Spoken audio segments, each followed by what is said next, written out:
Vinheta direto do plenário. Direto do plenário está de volta, já com imagens para o retorno da sessão plenária da tarde desta quinta-feira, que nós continuamos acompanhando ao vivo, como sempre, direto do plenário. Podemos nos sentar. Declaro reaberta essa sessão extraordinária e, dando continuidade ao julgamento da DPF número 77, como já conversado com os colegas, agora há pouco, o ministro Ricardo Lewandowski pediu para antecipar o seu voto. Eu passo a palavra à Sua Excelência, ministro Ricardo Lewandowski. Senhor presidente, muito obrigado pela gentileza e também agradeço aos eminentes pares por me darem essa precedência. Eu, daqui a pouco, terei que me ausentar em virtude de um voo para atender um compromisso fora do Estado, ou em outro Estado, fora do Distrito Federal. Senhor presidente, embora não tenha conhecido desta DPF, o meu voto coincide com o voto de Vossa Excelência, inclusive com relação aos argumentos que Vossa Excelência tão bem externou. Eu estou aqui dizendo, senhor presidente, que nós temos uma jurisprudência bastante sólida que dá total arrimo ao voto de Vossa Excelência. Eu estou dizendo aqui que importa, já, claro, saltando, trago o voto escrito, que importa considerar que, ao se ler a norma impugnada, é possível conseguir que, por disciplinar o regime monetário nos termos da jurisprudência dessa Corte, a sua incidência imediata, alcançando as situações jurídicas em curso de formação ou de execução. Eu trago à colação a decisão da ministra Rosa Weber, proferida nos autos do agravo de instrumento 281.096, em que foi analisado o artigo 21 da Lei 9.069, resultante da conversão da medida provisória 542 de 1994, e que, na verdade, ela agasalhava um preceito normativo essencial do plano real, que, naquela época, segundo se alegava, teria afrontado o Instituto do Direito Adquirido. Eu transcrevo uma longa e substantiva ementa, que foi elaborada pela nossa eminente ministra Rosa Weber.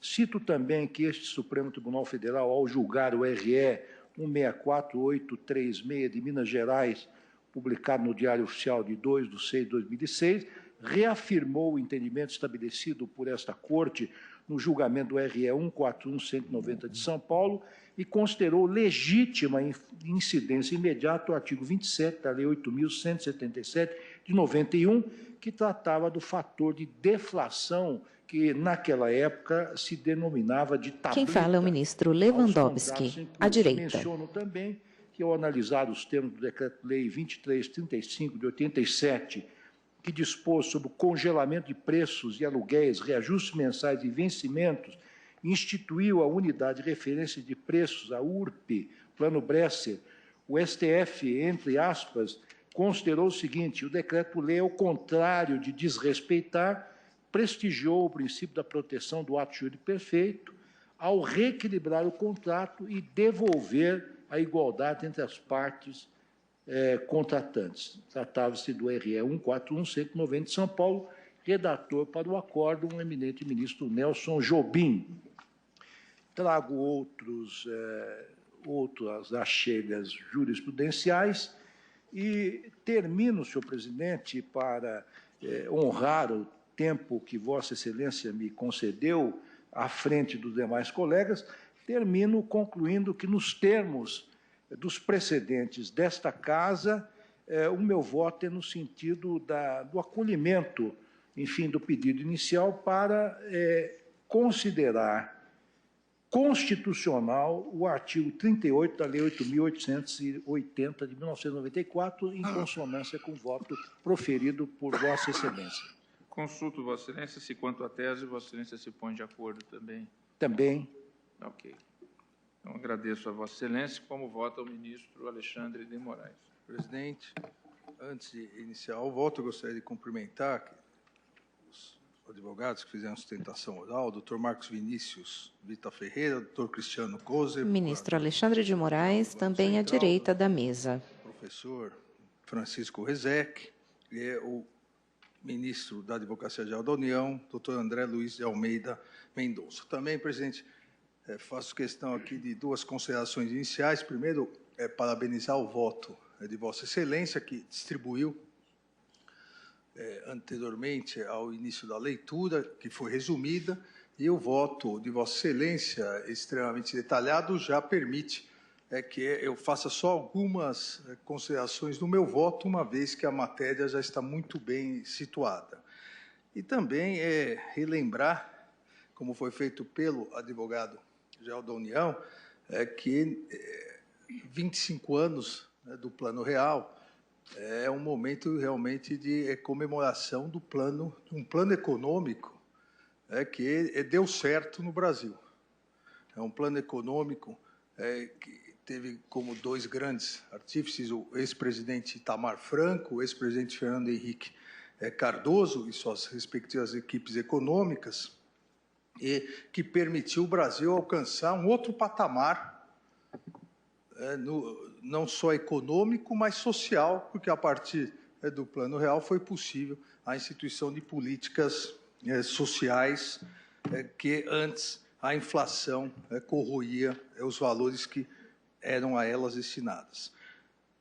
Aqui, presidente, como Vossa Excelência bem situou a controvérsia sobre a questão da correção monetária, aqui a análise é se foi e continua sendo constitucional o que Vossa Excelência bem denominou, como alguns economistas assim o fizeram, do IGPM limpo, que é aquele que, respeitando o artigo 38, o artigo 38, objeto da DPF, no cálculo dos índices de julho e agosto de 1994, respeitaram a taxa de paridade entre cruzeiros reais e o RV, fixado para o dia da coleta de cada preço, ou se isso feriu eventual direito adquirido e deveria, ou dever-se-ia, aplicar o cálculo que foi feito sem observância do artigo 38, sem observância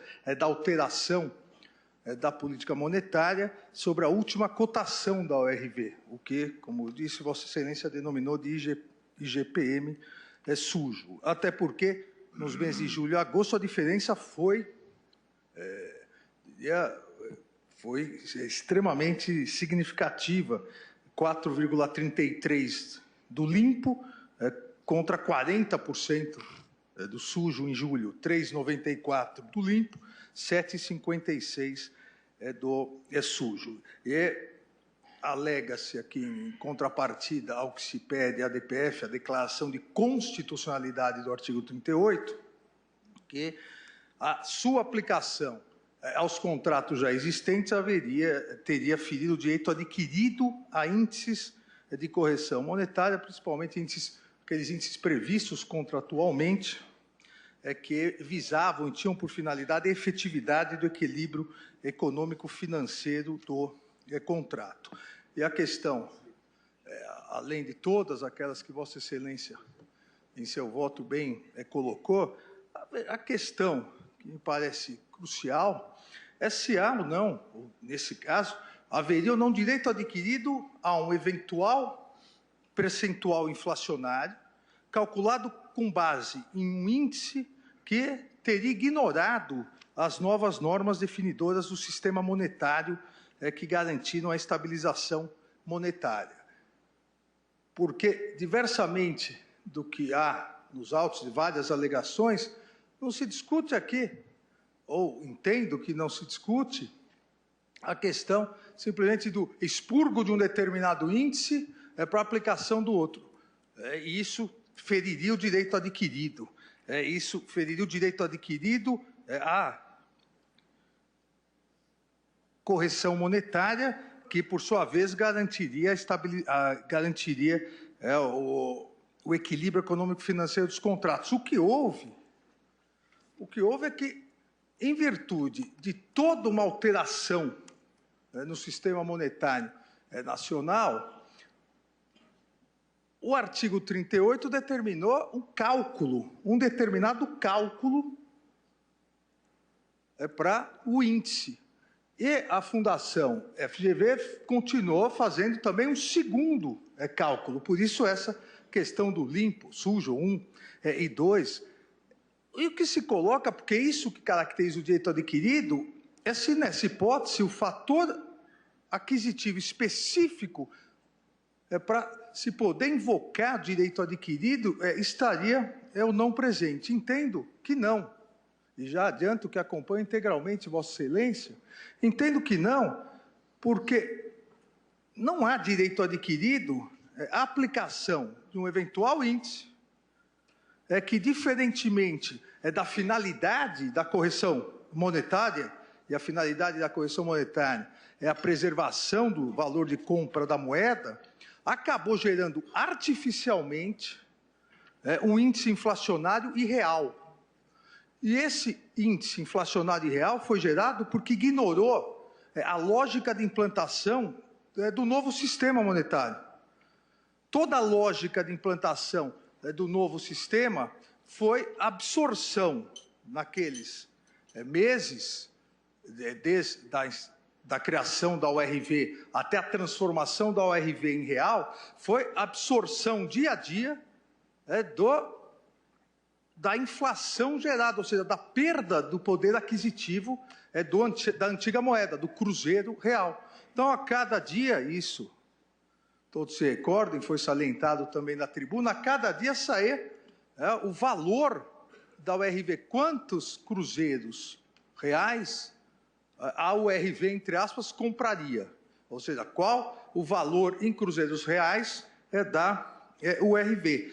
Isso foi feito e aqui foi o pulo do gato do plano econômico, após inúmeros planos econômicos brasileiros que geraram não só insucesso como desânimo na população. Isso foi o pulo do gato porque a cada dia ia absorvendo a perda do valor do cruzeiro, fortalecendo a URV, até que, em um determinado momento, uma URV corresponderia a um real, e aí simplesmente se trocou a moeda. E o artigo 38 da lei, o que ele permitiu, e aí que me parece, por isso que afirmei que o índice IGPM sujo criou artificialmente um índice inflacionário irreal, o que ocorreu é que o fato da URV diariamente ser divulgada, apontando quantos cruzeiros reais valia. Entre 1º de março a 30 de junho de 1994, essa correção foi absorvendo a inflação e foi essa correção garantindo uma correção monetária da moeda, o RV, que se transformou em real, foi garantindo o poder de compra. O índice da GV, o índice IGPM sujo, que se pretende ao declarar o artigo 38, na verdade o que fez? Contou 2 vezes a inflação. Uma, já contando o que foi absorvido pela ORV, e outra ignorando e voltando, comparando com o cruzeiro real. Ou seja, toda aquela absorção que foi feita foi ignorada pelo índice da GV, que duplicou essa questão inflacionária. Basta verificar, e no voto de Vossa Excelência isso se coloca, basta verificar que os mesmos contratos, as mesmas aplicações, os mesmos valores, se fossem no dia 1º de março de 94, ao invés de uma URV, $1, se fosse convertido em dólar, o índice, o IGPM sujo, daria, para qualquer aplicação, qualquer contrato, uma correção nesses meses de mais de 50% em dólar, ou seja, absolutamente irreal. Algo que não poderia jamais existir. Haveria, sim, não uma correção monetária, não a garantia, a efetividade do equilíbrio econômico-financeiro dos contratos. A meu ver, a aplicação desse índice, que ignorou o artigo 38, desrespeitou todo o sistema monetário, novo sistema monetário nacional, haveria um enriquecimento ilícito por parte daqueles que aplicassem exatamente porque se pretende somar a absorção dia a dia da URV em relação ao Cruzeiro Real, com algo, um índice que seria possível se não existisse o plano real. Dessa forma, senhor presidente, ao meu ver, a inaplicabilidade ou eventual inconstitucionalidade do artigo 38 acarretaria um duplo ganho, ou ainda uma hipertrofiada correção monetária, pois os valores reais ganhariam não só, como todos os brasileiros ganharam, com fortalecimento da moeda, a URV se transformando em real, que diariamente era corrigida para manter o valor real de compra, mas também ganharia, e por isso um duplo ganho, ganharia com uma irreal variação do não mais existente Cruzeiro Real. Haveria um bis in idem. Quem fala é o ministro Alexandre de Moraes. Em pauta, julgamento da DPF 77, requerente com CIF. Seria tão irreal que daria 50,58% de ganho em dólar. Há também aqui o que alguns autores chamaram de cruzeirizada, esse índice, que permitiria que em um mês em que a cesta básica, que é um dos componentes de todos os índices, da metodologia de todos os índices inflacionários, em um mês de julho de 94, em que a cesta básica caiu 4,4%, a inflação por esse índice teria sido de 40%, ou seja, é absolutamente irreal, devido ao respeito aos posicionamentos em contrário, e exatamente por isso entendo que nem haveria necessidade, a meu ver, apesar de concordar com as posições nesse sentido, da arguição ser a lei, nesse caso, a lei se aplicaria a cláusula rebus sic stantibus, se a lei, em relação aos contratos, a lei, a finalidade, o interesse público, aqui não há. Simplesmente, meu ver, não há direito adquirido, porque o índice inflacionário, o IGP-M, o índice inflacionário foi respeitado. O índice inflacionário, com base no Supremo discute a aplicação de URV para contratos pactuados antes da implantação do real. A questão inflacionária, não um índice inflacionário absolutamente irreal. Presidente, com essas rápidas considerações, acompanho integralmente o voto de Vossa Excelência, inclusive em relação à tese. Inclusive em relação à tese. Agradeço, ministro Alexandre. Ministro Luiz Edson Fachin. Senhor presidente, eminentes pares, principio a manifestação que vou fazer de maneira bastante sintética, senhor presidente, cumprimentando Vossa Excelência pelo voto que traz, articulando uma leitura normativa que congrega Ministro Edson Fachin, sentado à esquerda, na ponta da mesa. Que é regime monetário, direito financeiro e garantias constitucionais. Cumprimento também as sustentações orais que assomaram a tribuna e registro, senhor presidente, que a densificação desses três pilares, a questão do regime monetário, das regras e diretrizes de direito financeiro de índole constitucional e as garantias constitucionais, a densificação desse tripé a circunstâncias como a presente, não me parece deixar dúvida que admite mais de uma leitura. Nada obstante, em situações precedentes, esse tribunal já afirmou um conjunto de pressupostos que estão nos casos que anteriormente já aportaram a esta Suprema Corte. Eu estou fazendo esse registro para evidenciar que o ato jurídico perfeito e o direito adquirido, à luz das garantias do inciso 36º do artigo 5º da Constituição, são elementos essenciais para dar estabilidade, previsibilidade e segurança jurídica. E a sua compreensão hermenêutica deve levar em conta que a todo direito que se atribui ou a todo ato jurídico que se considera tenha sido perfeito no sentido de se perfazer, portanto, um ato ou negócio que tenha sido levado a efeito, pressupõe uma causa que supere a mera compreensão nominal desses negócios e que permita ingressar na substância ou na razão de ser daquele ato ou do direito que tenha sido resguardado.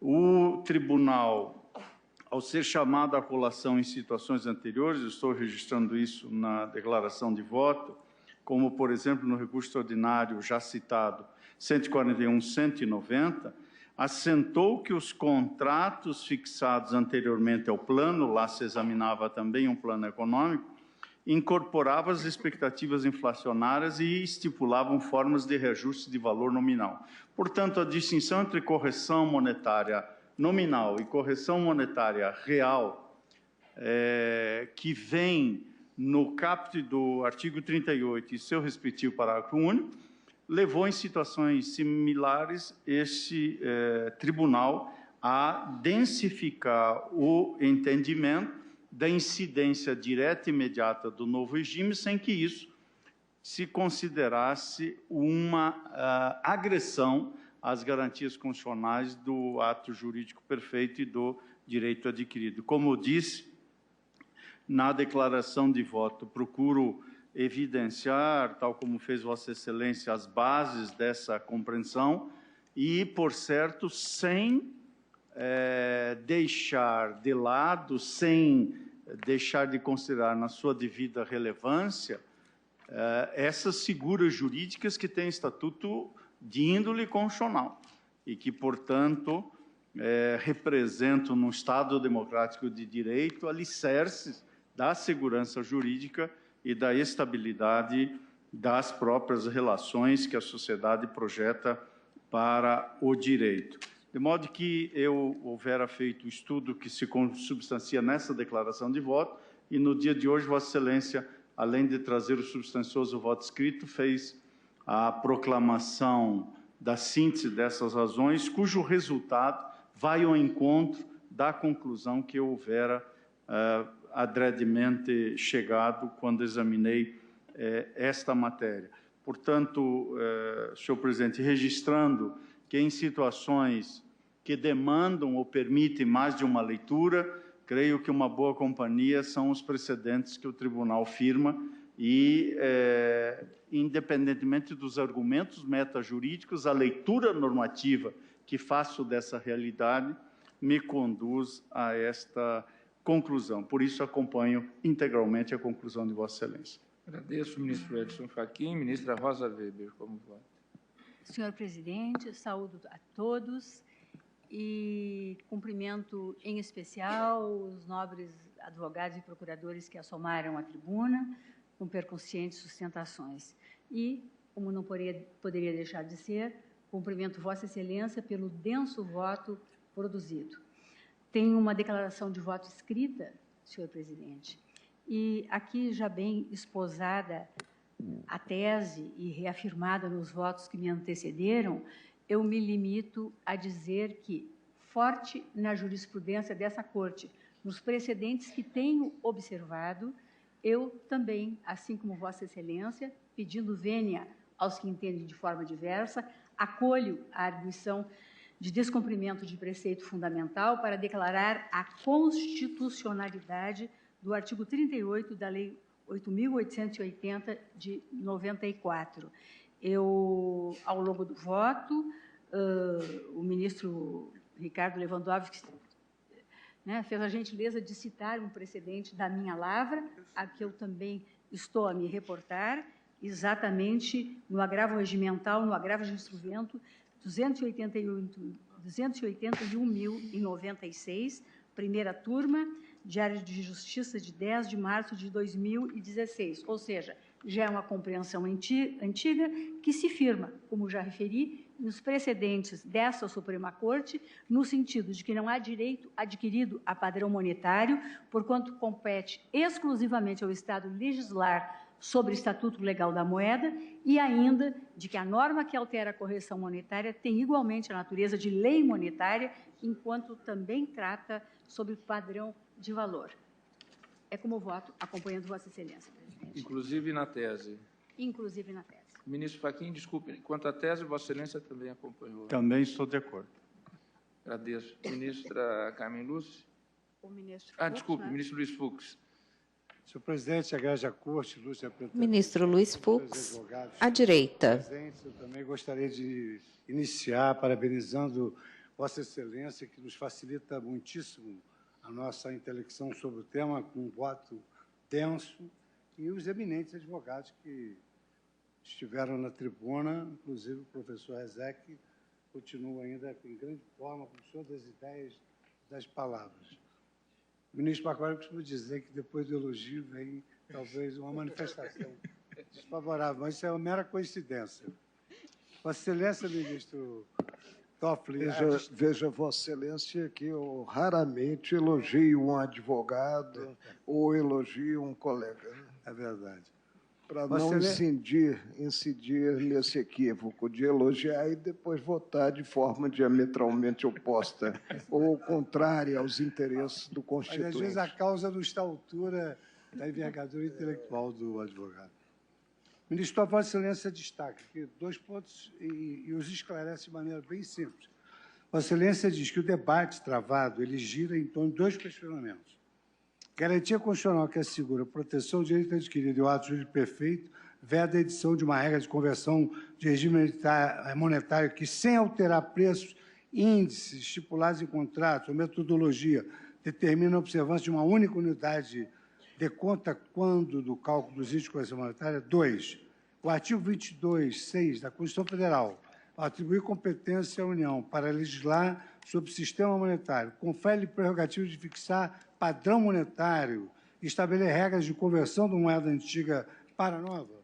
Aí Vossa Excelência mesmo responde. 1. Não há direito adquirido a regime jurídico. 2. Não são aplicáveis as limitações do direito adquirido do ato jurídico perfeito às normas que alteram o padrão monetário e estabelecem critérios de conversão de valores em face dessa alteração. E 3. É aplicável de imediato a norma que, antes da data da atualização, altera o índice de correção monetária. As normas instituidoras de padrão monetário e fixadoras de regras de conversão, enquanto fundamento no artigo 22, inciso 6º da Constituição Federal. Senhor presidente, a envergadura de uma medida desse significado, que altera o padrão monetário, não pode se submeter a algumas restrições sobre a invocação de direito adquirido a ato de perfeito conjugado. Por quê? Porque todas essas garantias estão na mesma eminência e elas admitem relativização. Por exemplo, a jurisprudência do Supremo estabelece o respeito ao direito adquirido, mas afirma que não há direito adquirido ao ato jurídico. Respeita-se o ato jurídico perfeito, mas é passível de modificação se a obrigação pactuada for de trato sucessivo. E a coisa julgada ela é relativizada à luz da cláusula rebus sic stantibus. O próprio Código de Processo Civil estabelece que, quando a coisa julgada se refere a relações de trato sucessivo, se as coisas não se mantêm como eram, é possível uma alteração que não é da definição da coisa julgada, mas dos efeitos daquela coisa julgada. O professor Herbert Samu sempre afirmou que o pagamento, as prestações, eram efeitos do contrato. E os efeitos do contrato sofrem o influxo da lei nova.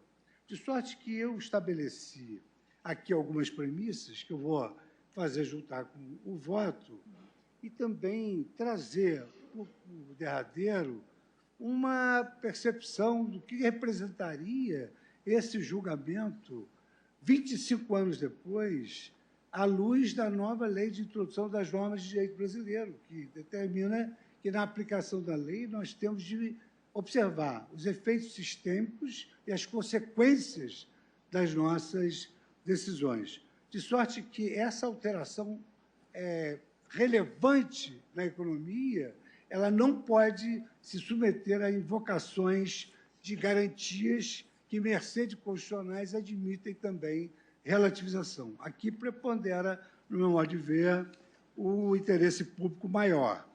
E, de sorte que entendo que Vossa Excelência, de forma enxuta, definiu a questão ao assentar que é constitucional o artigo 38 da Lei 8880, não importando a aplicação imediata deste dispositivo, violação ao ato de perfeito, ao direito adquirido, nem a coisa julgada. Acompanho Vossa Excelência. Agradeço ao ministro Luiz Fux, que acompanha também, inclusive, com a tese que fez a releitura. Ministra Rosa Weber, Vossa Excelência estava ocasionalmente ausente quando eu coloquei em votação o conhecimento, e por maioria foi conhecido... Ministro Dias Toffoli.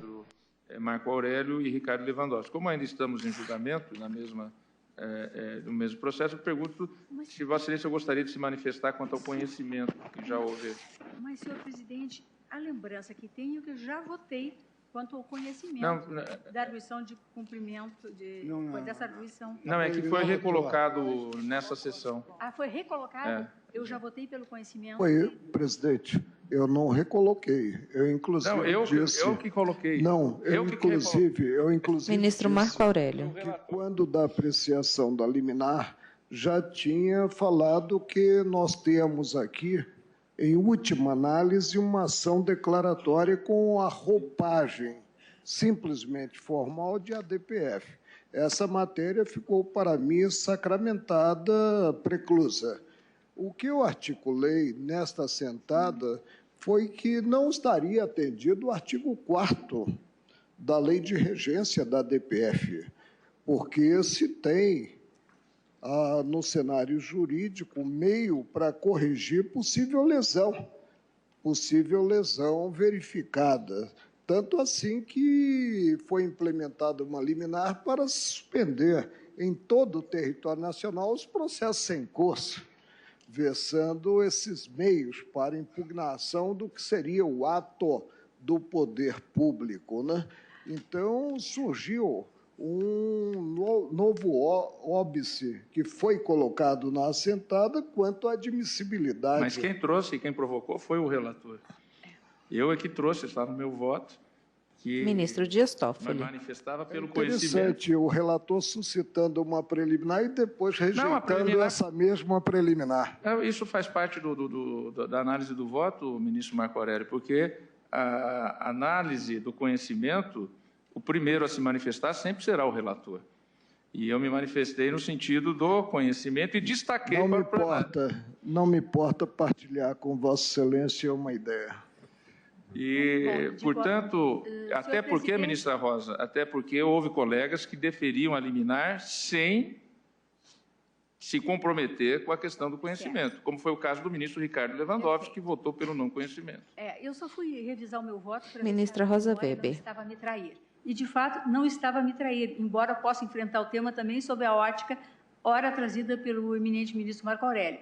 Eu tenho aqui que, na sessão de 19 de novembro de 2014, prosseguindo no julgamento, colhidos os votos dos ministros, querido e saudoso ministro Teori Zavascki, Rosa Weber e Celso de Mello, o tribunal, por maioria, conheceu da arguição. Vencidos o ministro Marco Aurélio, que, em voto proferido em assentada anterior, não conhecia da arguição, recebendo como ação declaratória de constitucionalidade, e o ministro Carlos Brito, que não a conhecia. E, por unanimidade, o tribunal referendou a cautelar deferida. Não votou o ministro Dias Toffoli na preliminar de conhecimento e, quanto ao referendo, por suceder o ministro Menezes Direito, relator. E aí segue... Isso aqui eu estou copiando, estou fazendo a leitura da certidão de julgamento. De qualquer sorte, eu conheço da arguição, senhor presidente, acompanhando Vossa Excelência. Então, eu retifico a proclamação quanto ao conhecimento. Por maioria, foi conhecida a DPF, vencidos o ministro Marco Aurélio e Ricardo Lewandowski, impedido o ministro Roberto Barroso. De qualquer sorte, eu registro que a posição desse relator é que, mesmo que num julgamento de medida cautelar ou colocada em sessão anterior, no julgamento de mérito, a Corte pode reenfrentar as preliminares, porque não fica preclusa, com a devida vênia, essa é a posição deste relator dessa DPF. Ministra Carmen Lúcia, como vota, Vossa Excelência? Presidente, Eu gostaria inicialmente de cumprimentar Vossa Excelência, como já foi feito por alguns dos nossos pares, no sentido de ter trazido para finalização este julgamento de um tema que, como foi posto da tribuna principalmente, conta com 25 anos de vigência e de eficácia de Ministra Carmen Lúcia, à esquerda, ao lado da ministra Rosa Weber. Todos eles, ainda que em posições diferentes, como faz parte do contraditório democraticamente, felizmente. Mas acompanho Vossa Excelência, a despeito de haver opiniões contrárias, e com todo respeito por aqueles que exprimem as suas opiniões no sentido divergente do voto de Vossa Excelência, porque, como se tem na esteira da jurisprudência firmada no tema, não há realmente, já foi aqui repetido, o direito adquirido ao padrão monetário e ao direito que estabelece um novo padrão monetário, e quanto ao artigo 38, que se tenha exatamente a projeção de um cálculo de índice de correção monetária para que se tenha o objetivo alcançado deste modelo que foi adotado neste chamado Plano Real. Aqui apenas enfatizando que a alegação de direito adquirido seria uma aquisição contra também um outro princípio, que é o da segurança jurídica econômica, que foi o que foi buscado neste plano, como em outro já tinha sido buscado, e que aqui havia um diferencial, também foi enfatizado da tribuna, e também nos numerosíssimos trabalhos que recebemos, de memoriais, de pareceres, que havia uma diferença deste para outros planos que foram tentados em outras ocasiões, é que a moeda, que tem várias funções, neste caso teve a função de ser padrão monetário, desdobrada da sua função de valor para troca, e com isso se teve a transparência, a previsibilidade, de maneira que não se alcançou e nem se levou a uma situação de surpresa, mas, principalmente, me lembro bem, e acho que a maioria que se lembra, que houve até um processo de elucidação ao público do que seria a nova moeda, os efeitos, e, por isso mesmo, se teve aqui uma explicação, uma informação verdadeiramente educativa, para que não houvesse possibilidade de se... O Supremo discute a aplicação de URV para contratos pactuados antes da implantação do real. E, principalmente, o ajuste firmado sobre situações que depois teriam sido superadas. Enfim, não vislumbro qualquer inconstitucionalidade que pudesse tisnar a norma, no caso o artigo 38 da Lei 8.808, e por isso, 880, e por isso estou acompanhando o voto de Vossa Excelência na parte dispositiva e também a tese, presidente. Agradeço, ministra Carmen Lúcia. Como voto, ministro Gilmar Mendes. Também eu, presidente, saúdo as sustentações feitas, já aqui referidas, e cumprimento Vossa Excelência pelo cuidadoso voto em que discutiu e rediscutiu os temas tanto da admissibilidade como também do mérito da ADPF. E sem maiores delongas, sem voto escrito, mas acompanho Vossa Excelência as inteiras. Inclusive na tese. Ministro Marco Aurélio. Já agora no mérito, presidente. Presidente, abracei desde cedo uma profissão de fé. Paga-se um preço, e é módico, está ao alcance de todos, por viver-se em um Estado democrático de direito. É o respeito irrestrito ao arcabouço normativo. É o amor, e precisamos amar mais. A lei das leis, a Constituição Federal. Esta ADPF é interessante, até mesmo considerada a autuação. E aí considero o cabeçalho. O que temos no cabeçalho? Nós temos como requerente a Confederação Nacional do Sistema Financeiro, CONSIF. Não temos requerido. Como que não há impugnação a um ato do poder público? Há, sim, terceiros interessados. E aí, como terceiros interessados, sustentando a tese, isso pasma, contida na inicial, nós temos o Banco Central do Brasil e temos também a Federação Brasileira de Bancos, FEBRABAN. Como terceira interessada, mas já sob outra ótica em termos de direito substancial, nós temos multiplique ilimitada. Alguma coisa está errada.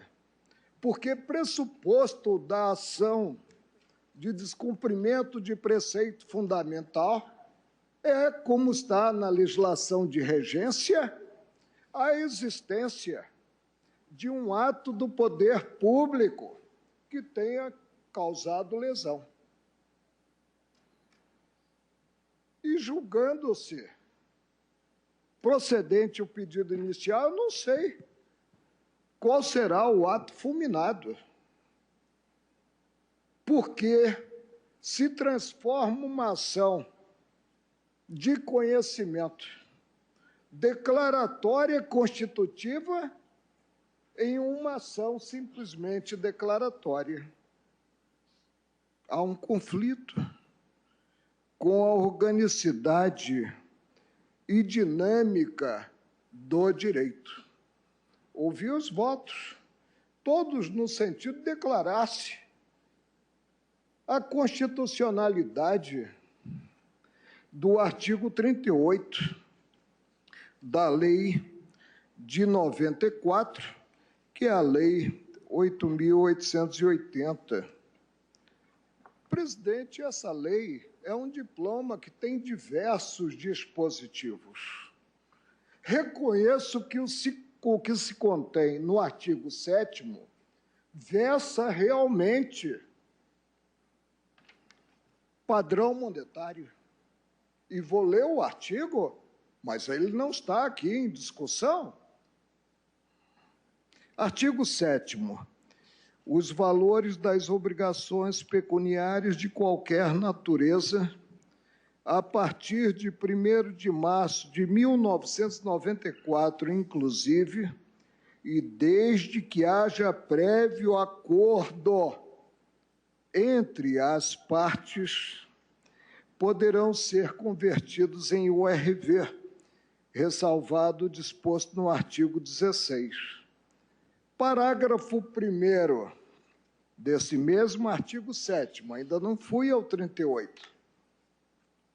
As obrigações que não forem convertidas na forma do caput deste artigo, eu não sei, com um vernáculo tão rico, porque gostam tanto, inclusive o legislador, do latim. Caput, ao invés de cabeça, deste artigo, a partir da data da emissão do real, prevista no artigo 3º, serão obrigatoriamente convertidas em real. Não se cogita aqui de correção monetária no artigo 7º, de índice alusivo à reposição do poder aquisitivo, mas só de conversão. Por isso, assentei que o artigo versa padrão monetário. Convertidas em real, de acordo com critérios estabelecidos em lei. Parou aqui o legislador? Não.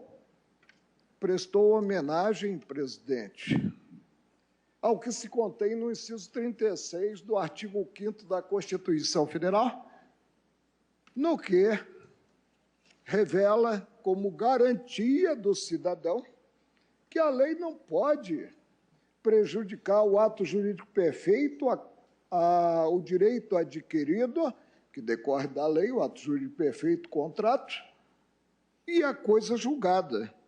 E colocou uma vírgula para acrescentar: preservado o equilíbrio econômico e financeiro e observada a data de aniversário de cada obrigação. Quem fala é o ministro Marco Aurélio. Ao artigo 38... Em pauta, julgamento da DPF 77, requerente com CIF. Padrão monetário? A resposta é desenganadamente negativa. Não versou o 38 da lei em comento.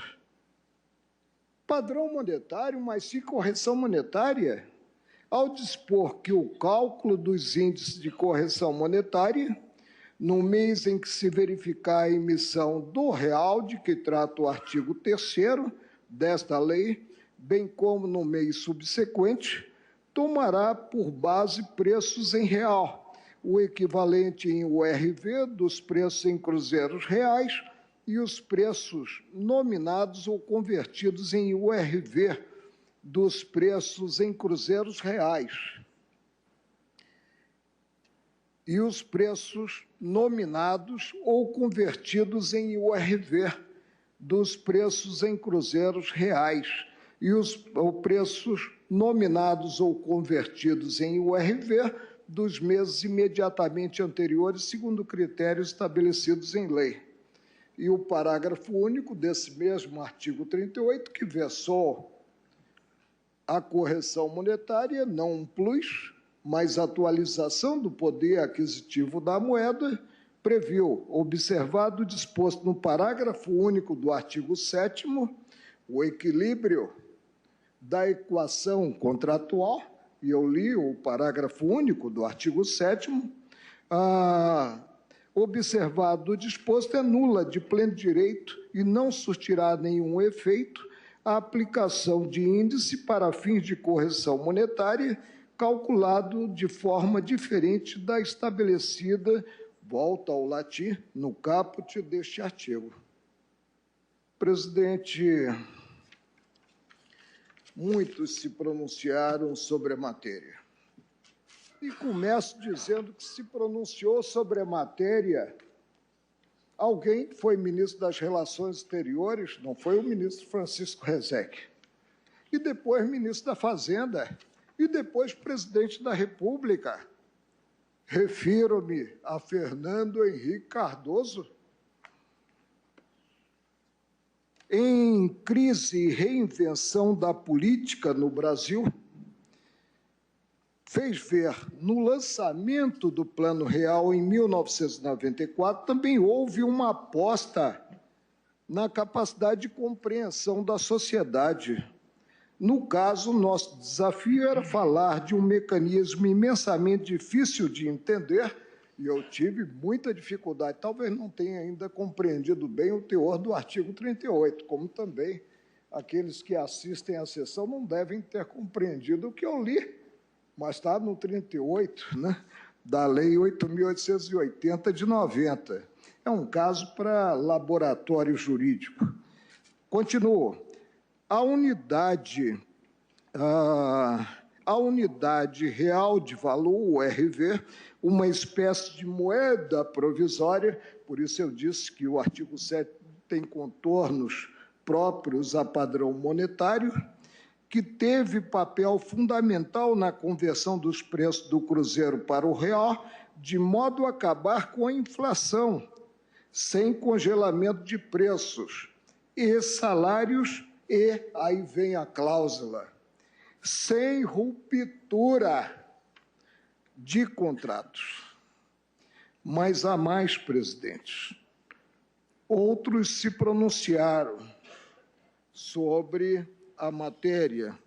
Estou me valendo do memorial distribuído aos colegas da Multiplique e se pronunciaram sobre a matéria, em primeiro lugar, apontando o verdadeiro expurgo a que se chegaria, considerado o alcance até aqui prevalecente, a votação é acachapante, né, do artigo 38 da Lei 8.880 de 90. Pronunciaram-se dizendo da existência de um verdadeiro expurgo o ministro saudoso Oscar Dias Correia, o ministro Célio Borja, o professor Miguel Reale Júnior, o jurista Humberto Teodoro Júnior, desembargador, e o professor Luiz Gastão Paes de Barros Leães. Mais ainda, sob o ângulo do direito em si, o próprio ministro Oscar Dias Corrêa, o professor Celso Antônio de Mello, Humberto Teodoro Júnior, pai, Célio Borja, Luiz Gastão Paes de Barros Leães e o professor, homem público exemplar, Fábio Conder Comparato. Sob o ângulo da economia, muitas foram as vozes, no sentido da inaplicabilidade do artigo 38 a contratos existentes, a atos jurídicos perfeitos e acabados, a negócios jurídicos aperfeiçoados, porque entabulados e formalizados a partir da legislação da época. Em primeiro lugar, o ex-ministro da Fazenda,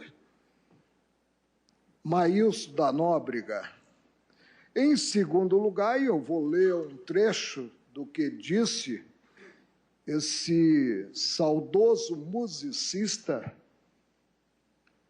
que foi ministro do Planejamento, foi presidente dessa grande fundação, que é a Fundação Getúlio Vargas, né? Mário Henrique Simonsen. E apontou Mário Henrique Simonsen, ao lançar títulos com cláusula de correção pelo IGPM da Fundação Getúlio Vargas, o governo estava farto de saber que concederia um prêmio aos credores caso a inflação caísse, assim como os puniria caso a inflação se acelerasse.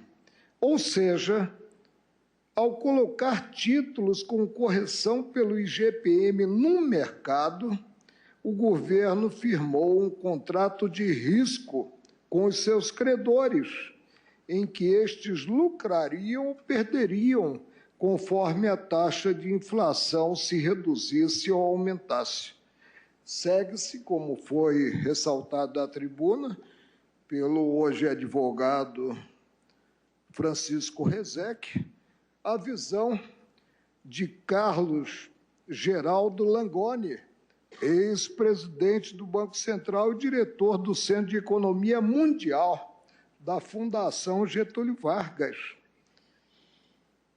E aí cogitou da substituição de um indexador preciso e legítimo, nas palavras de Langoni, o IGPM, por um novo e arbitrário índice.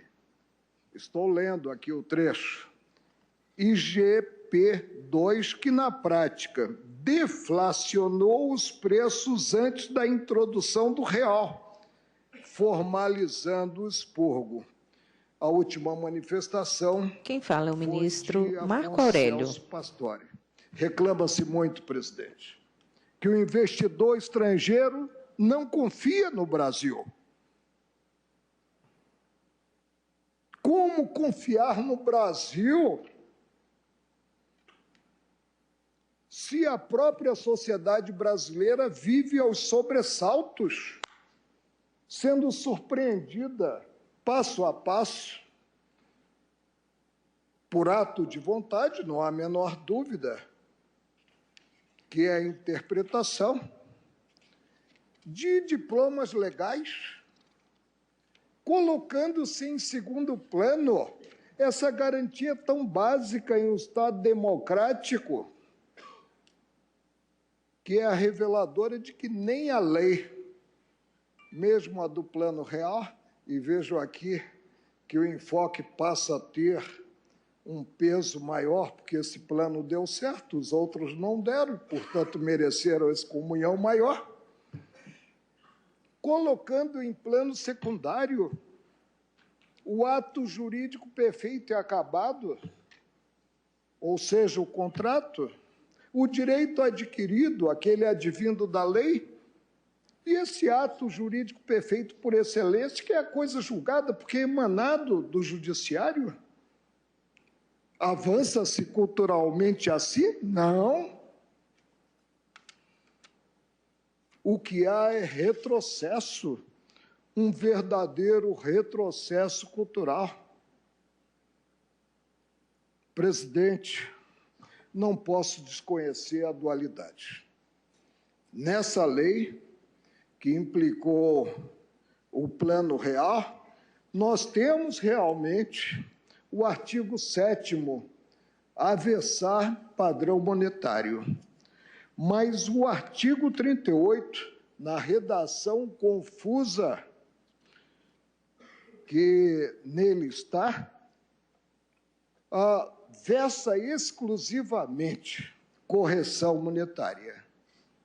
E se pactuado um índice favorável ou não a este ou aquele segmento, o que pactuado é lei entre as partes e precisa, presidente, ser respeitado.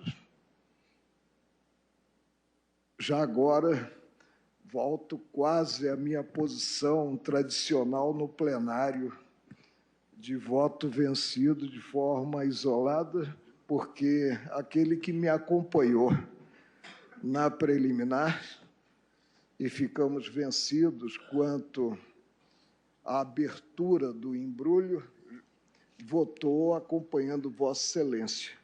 Refere-se ao ministro Lewandowski a seu lado. Que adotei, inclusive, quanto aos contratos locatícios, e é só examinar os precedentes do plenário, entendo que, neste caso, considerados os contratos devidamente formalizados, porque, em respeito à legislação da época, não cabia, sob pena de implementar-se verdadeiro expurgo, caminhar-se para a aplicação do artigo 38 da Lei 8.880, de 27 de maio de 1994.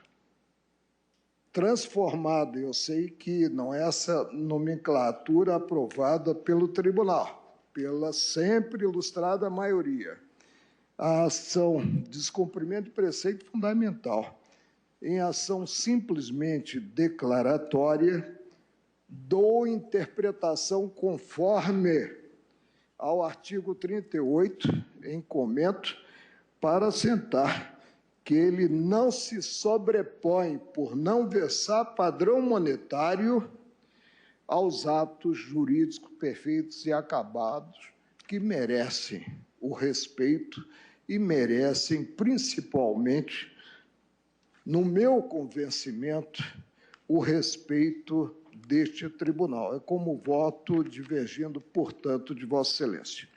Agradeço. E quanto à tese, presidente, já que está em jogo, a minha tese contrária é oposta ao sentido da tese de Vossa Excelência, que eu agora tenho o apoio dos demais colegas. A tese é de que não se aplica o 38, né, considerados contratos em vigor à época. À época da edição da lei. Agradeço, ministro Marco Aurélio. Ministro Celso de Mello. Senhor presidente, não constitui demasia enfatizar que, no sistema de direito constitucional positivo brasileiro, a eficácia retroativa das leis é sempre excepcional, jamais se presume, deve emanar de texto expresso de lei e circunstância que se reveste de essencialidade inquestionável, não deve nem pode gerar lesão ao ato jurídico perfeito, ao direito adquirido e à coisa julgada. A cláusula constitucional de salvaguarda do ato jurídico perfeito, do direito adquirido e da coisa julgada, exatamente porque veicular em típica norma de sobre-direito, visa a dar concreção e efetividade à necessidade de preservação da segurança das relações jurídicas instituídas e validamente estabelecidas sob a égide do próprio ordenamento positivo.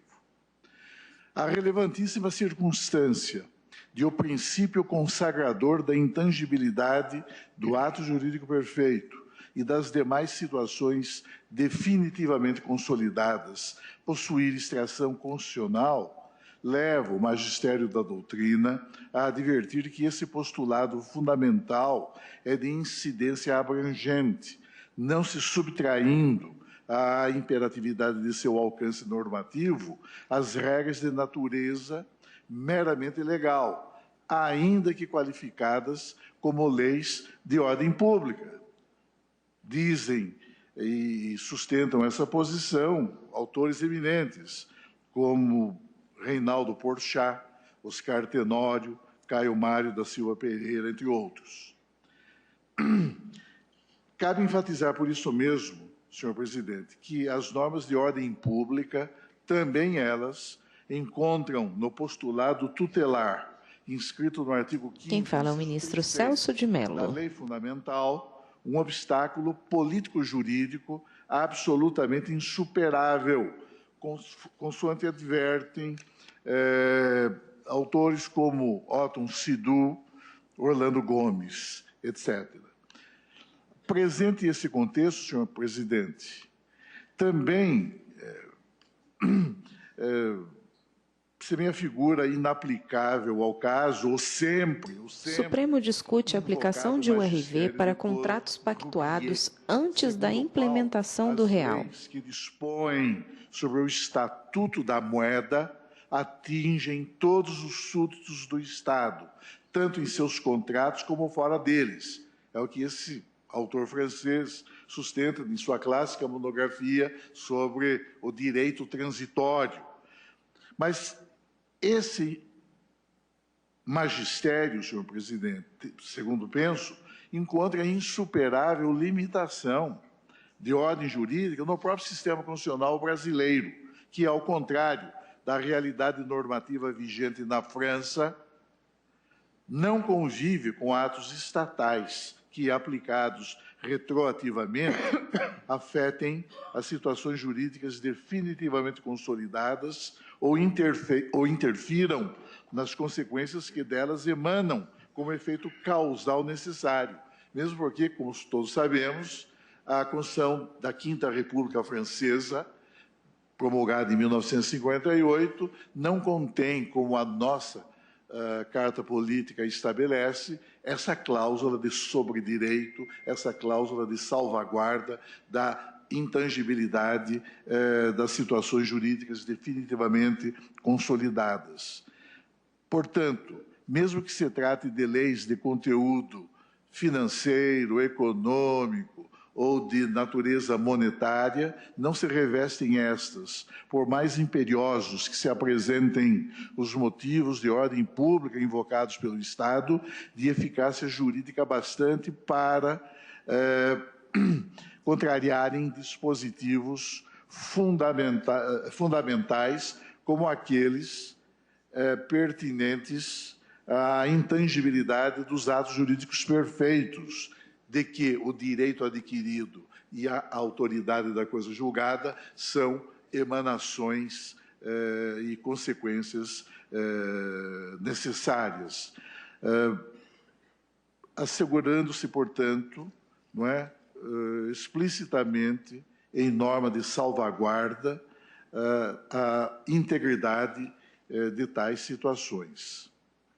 Portanto, senhor presidente, tenho para mim que nem mesmo a soberania monetária do Estado brasileiro pode justificar a ingerência normativa do poder público na esfera de relações negociais perfeitas, acabadas e definitivamente consolidadas.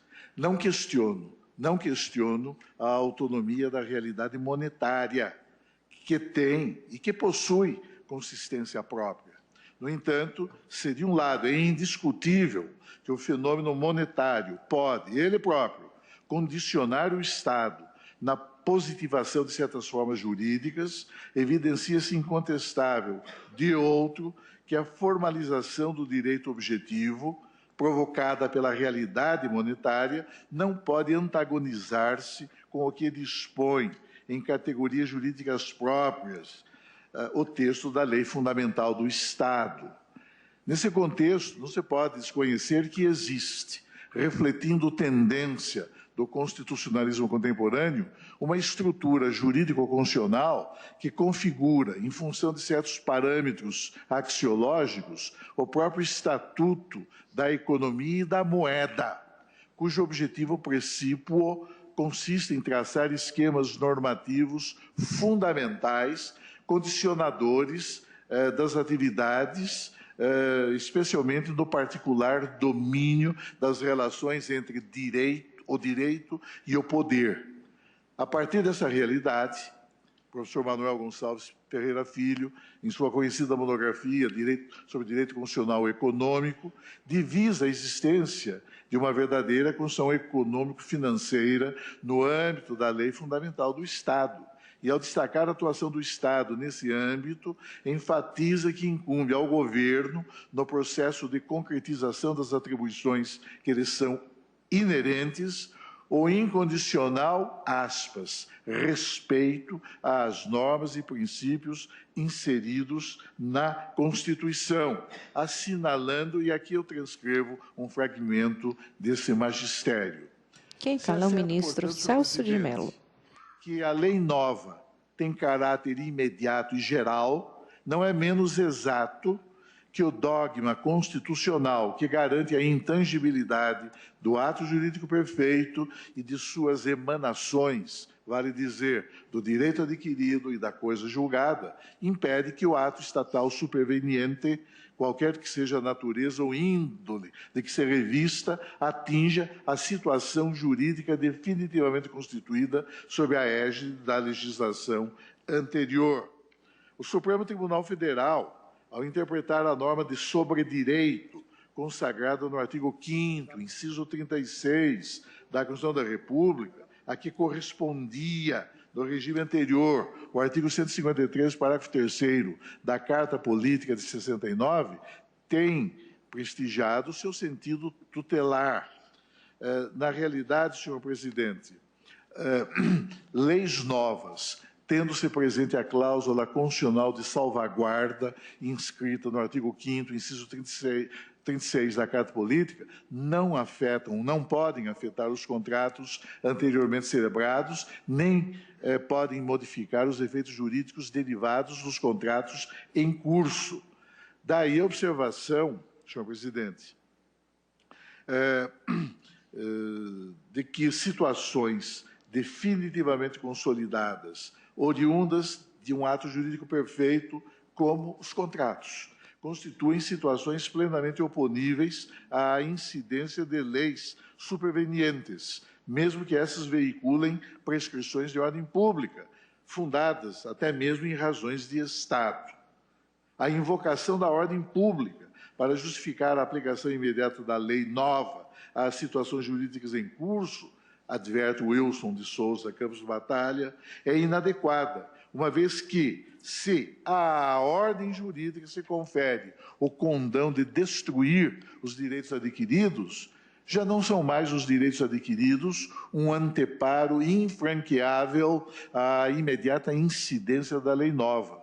Não seria, portanto, mais o princípio da irretroatividade das leis equivalente ao princípio do respeito aos direitos adquiridos. Haveria princípio outro, mais rigoroso e de maior influência, o da ordem pública, que permitiria a supressão ad futurum de direitos adquiridos sem a pecha de retroatividade. O fato irrecusável, segundo entendo, senhor presidente, é que mesmo nas hipóteses de retroatividade mínima, na conhecida lição do saudoso professor Matos Peixoto, mesmo aí, essa Suprema Corte tem advertido, quando o ato estatal revelar-se apto a modificar efeitos futuros de contratos anteriores, que a eficácia imediata da lei nova, em tal específica situação, revestir-se-á de caráter inegavelmente retroativo. o plenário, esse egrégio plenário do Supremo Tribunal Em julgamento, a DPF decidiu que, 77, se a lei requerente alcançar CONCIP. os efeitos futuros de contratos celebrados anteriormente a ela, será essa lei retroativa, retroatividade mínima, porque vai interferir na causa, que é um ato ou fato ocorrido no passado. Como sabemos, Matos Peixoto vê, na verdade, 3 espécies de retroatividade: mínima, média e máxima, e reputando-as todas hipóteses caracterizadoras de retroatividade injusta. Porque, ao contrário do que estabelecia a Carta Política do Império do Brasil, de 25 de março de 1824, que impedia a edição de leis retroativas, simplesmente havia um obstáculo constitucional muito claro e explícito. É certo que não há obstáculo constitucional hoje que impeça a edição de leis retroativas.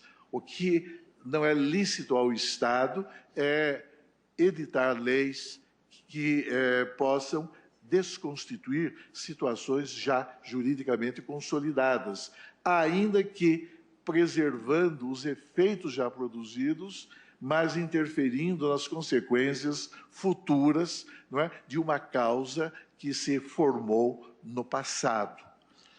A natureza do tema, portanto, em debate, senhor presidente, permite invocar aqui, no caso, a grave advertência de autores, alguns dos quais já citados, como o eminente professor e desembargador aposentado do Egrégio Tribunal de Justiça do Estado de Minas Gerais, Humberto Teodoro Júnior, entre outros, não é? Cujos fundamentos, ao conferirem precedência ao postulado constitucional em exame, preservam a intangibilidade das situações jurídicas definitivamente consolidadas, como aquelas resultantes, por exemplo, da celebração de contratos em geral. O fato é que os contratos submetem-se, contra o seu estatuto de regência, ao ordenamento normativo vigente à época de sua celebração.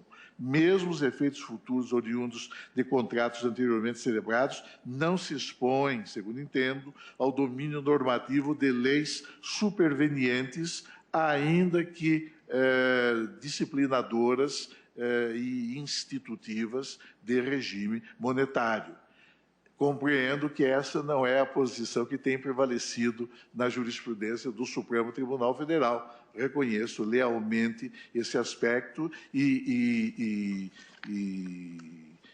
apenas eu exponho esses fundamentos, senhor presidente, porque ao julgar questões atinentes aos planos, aos sucessivos planos econômicos que foram editados precisamente naquele período mencionado por Vossa Excelência, segunda metade da década de 80 e primeira metade da década de 90, o Supremo Tribunal Federal firmou orientação contra o meu voto e o voto do eminente ministro Marco Aurélio, não é? No sentido da plena constitucionalidade, da plena validade jurídica, jurídico-constitucional das medidas adotadas no contexto daqueles mesmos planos. E, realmente, como enfatizado, fiquei vencido em tais julgamentos plenários. Por isso, senhor presidente, pedindo vênia, respeitosa vênia a Vossa Excelência e os eminentes ministros que entendem de forma diversa, eu peço licença para acompanhar, no caso, o voto do eminente ministro Marco Aurélio, procedendo, portanto, a uma interpretação conforme nos termos preconizados por Sua Excelência. Agora, como estarei de novo vencido, eu me manifesto quanto à tese, não tenho qualquer objeção a isso e eu estou, enfim, de inteiro acordo quanto à tese, uma vez que essa é a manifestação soberana e expressivamente majoritária desse egrégio plenário. Agradeço, ministro Celso de Mello.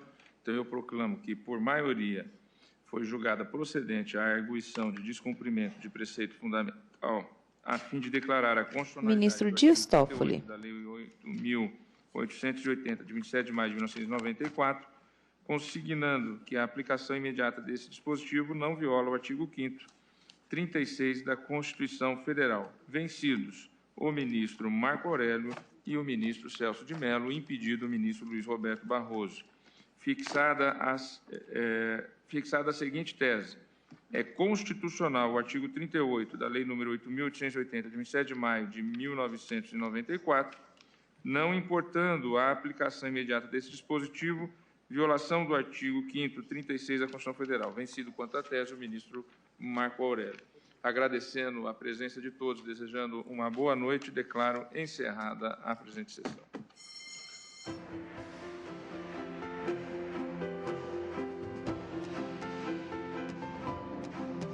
Ao fundo, parede de mármore claro. À esquerda, bandeira do Brasil. Ao centro, brasão. À direita, crucifixo. Os ministros levantam-se e deixam o plenário.